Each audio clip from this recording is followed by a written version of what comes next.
اب ایک بہت بڑا یونیورسل ٹروتھ آ رہا ہے. سورہ النساء کی آیت نمبر 78 میں، اینما تکونوا، تم جہاں کہیں پر بھی ہو، یدرکم الموت، موت تمہیں آ کر رہے گی. وَلَوْ كُنْتُمْ فِي بُرُوجٍ مُشَيَّدَةٍ، چاہے تم اپنے آپ کو مضبوط قلعوں میں بھی بند کر لو نا، موت وہاں بھی تمہیں آ جائے گی. موت سے کوئی بھاگ نہیں سکتا. یعنی دنیاوی طور پہ کوئی شخص مضبوط قلعے میں آ جائے کہ مجھے کو مارنے کے لیے اندر نہیں آئے گا، سر باہر سے تو اندر آنے کی ضرورت نہیں ہے، اندر جو کچھ آپ کے اندر ہے وہ آپ کو مارنے کے لیے کافی ہے. Heart failure, kidney failure, cancer, کوئی بھی بیماری لگ سکتی ہے. باہر کی ٹریفک کو تو کسی حد تک آپ مینج کر سکتے ہیں، لیکن جو اندر چل رہا ہے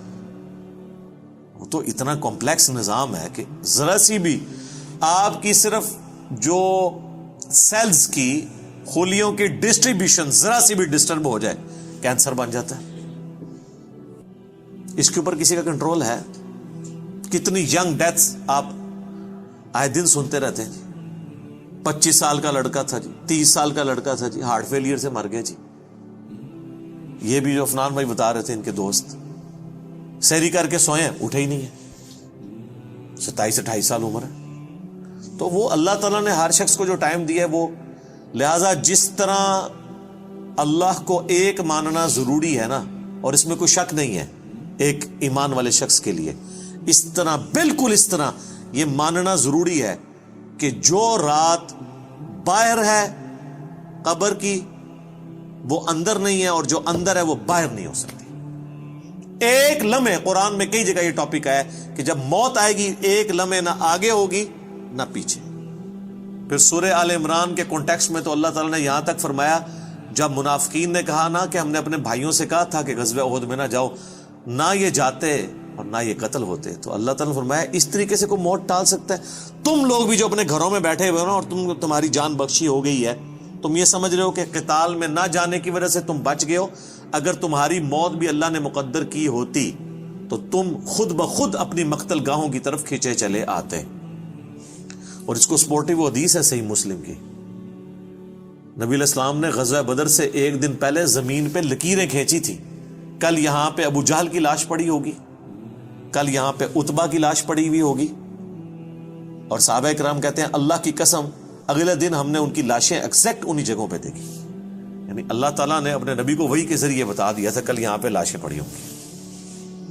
تو وہ اللہ نے ان کا موت کا وقت مقرر کیا ہوا تھا نا، اور نبی علیہ السلام کو بتا دیا، آپ نے اپنی امت تک وہ پیغام پہنچا دیا. یہاں پہ اگر کوئی کہتا بھی ہے نا جی کہ جی وہ جی جڑی رات قبر ہی چاہیے وہ باہر نہیں، جڑی باہر ہے وہ اندر نہیں ہے،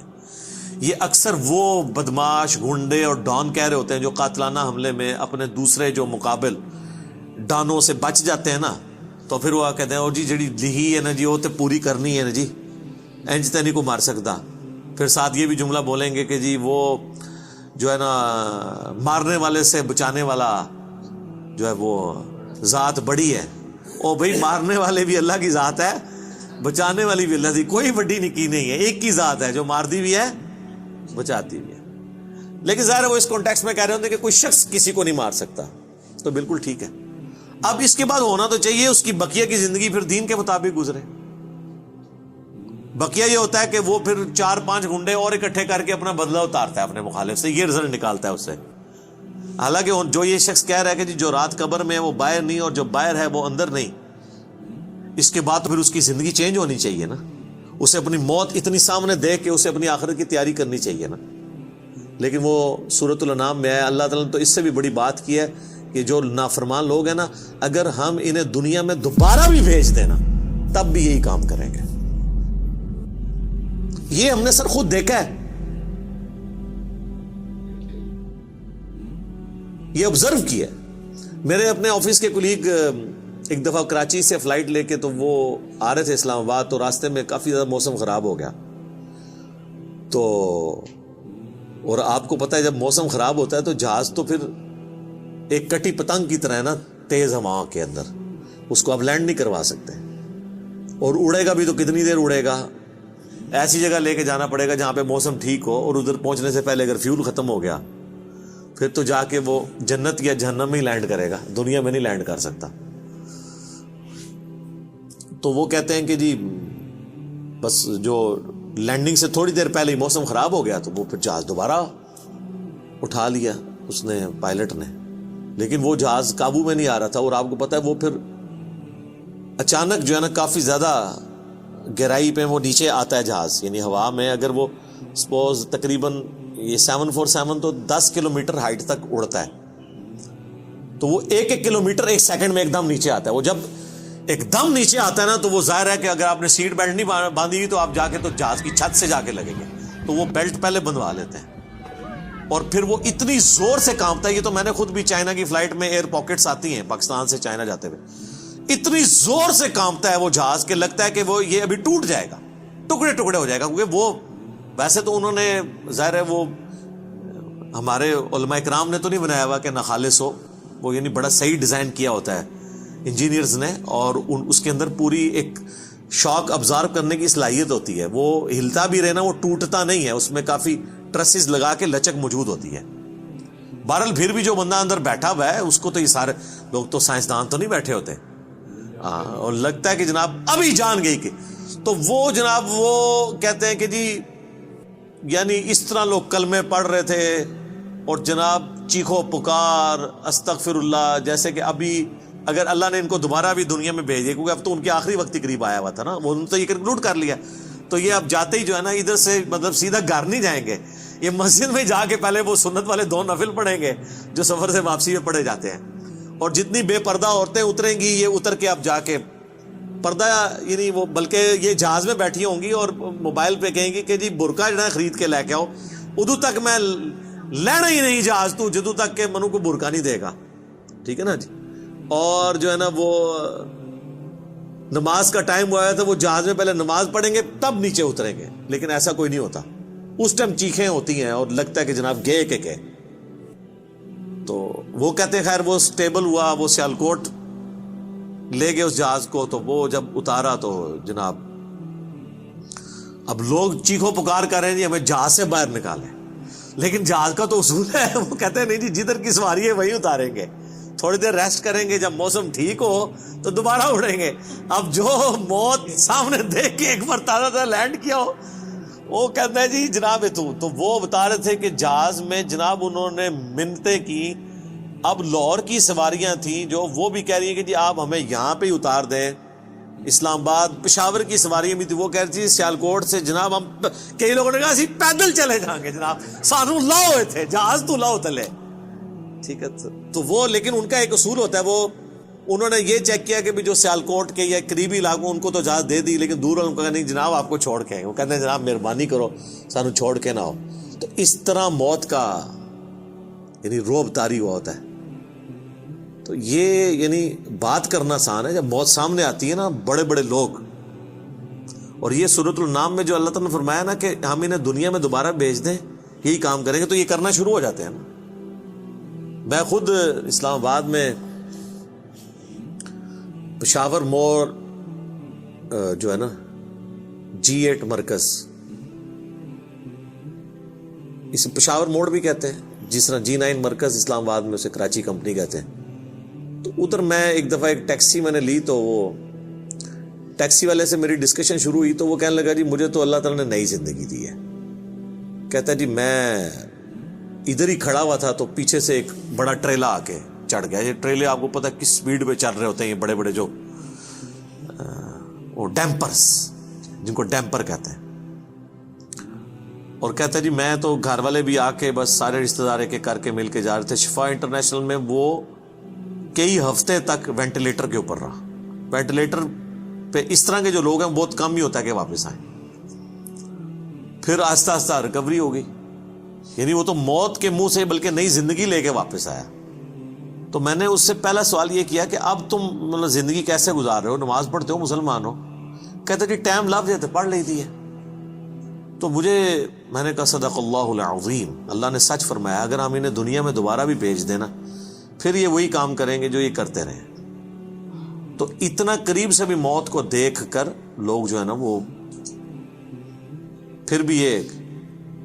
باز نہیں آتے اپنے حرکتوں سے. موت بہت بڑی حقیقت ہے. کاش اس پہ ہمارا ایمان بھی اس لیول کا ہو تو پھر انسان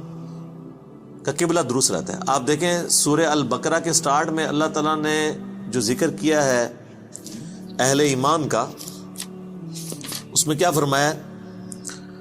والذین یؤمنون بما انزل الیک, وہ ایمان لاتے ہیں جو اے نبی تمہاری طرف نازل ہوا, وما انزل من قبلک, اور جو نازل ہوا تم سے پہلے,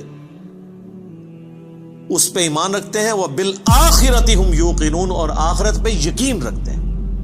آخرت کے لیے ایمان کا لفظ بھی کافی نہیں, اللہ نے سمجھا یقین, کیونکہ قبلہ تبھی درست ہوتا ہے جب انسان کو یہ پتا ہو کہ میں نے مر کے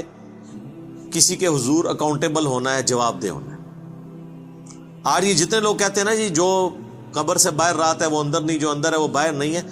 یہ صرف ان کی منہ شگافی ہے. واقعی اگر ان کا یقین ہو تو آرام خوریاں کر رہے ہو, لوگوں کا مال لاحق طریقے سے ہڑپ کر رہے ہو,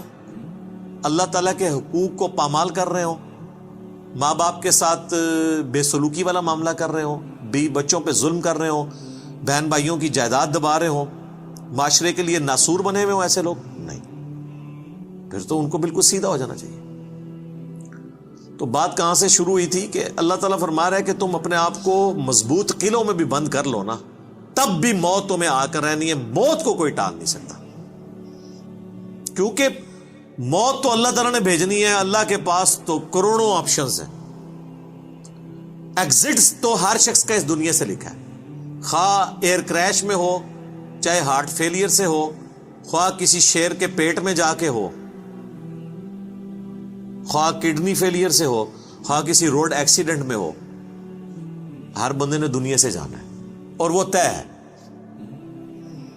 اس سے آگے پیچھے نہیں ہوگا. البتہ جو قاتل کو ہم سزا دیتے ہیں اس لیے کہ قاتل جو ہوتا ہے اس کو اللہ تعالیٰ نے یہ کام کرنے سے منع کیا ہوا ہے, وہ اس کی وجہ سے اسے سزا دی جاتی ہے, اس وجہ سے نہیں کہ وقت سے پہلے اسے قتل کر اس نے مار دیا, کیونکہ اس نے مارا اپنی ویل سے ہے, نافرمان, اس کی تو موت آنی تھی. اور اللہ تعالیٰ کو تو اپنے علم سے یہ بھی پتا ہے کہ کس نے کیا کرنا ہے, لیکن اللہ نے کسی کو پابند نہیں اپنے علم کا کیا کہ تو نے یہ کرنا ہے, بلکہ اللہ نے مستقبل کو فورس ہی خود ہی کیا ہوا ہے. جس طرح ایک استاد جب کسی نالائق شاگرد کو پیپروں سے ایک ہفتہ پہلے کہتا ہے کہ پتر تو فیل ہو جانا ہے, اور وہ فیل ہو بھی جائے, تو اس استاد کو آگے نہیں گلا کر سکتا ہے وہ اسٹوڈنٹ کے, سر جی تہاڈی زبان بڑی کالی ہے, تسی کیا سی تاں میں فیل ہویا, میں نے بڑی محنت کی تھی. نہیں, تو اللہ تعالیٰ کو تو ڈیوائن علم بڑا کامل ہے, وہ مستقبل کے بارے میں فورس ہی کرتا ہے. اب رہا یہ معاملہ کہ اللہ نے ہمیں اس آزمائش میں ڈالا کیوں ہے, تو وہ اللہ نے اس کو بیان کر دیا, لا یسأل عما یفعل, اللہ کو کوئی نہیں پوچھ سکتا کہ اس نے یہ کیوں کیا, وہم یسألون, اور اللہ ہر ایک کو پوچھے گا. تو ابھی تو فی الوقت اللہ نے جس امتحان میں ڈالا ہے اس میں آپ نے گیون سرکمسٹانسز میں پرفارم کرنے کی کوشش کرنی. ہماری ایک اکیڈمی کے بڑے قریبی ہمارے ممبر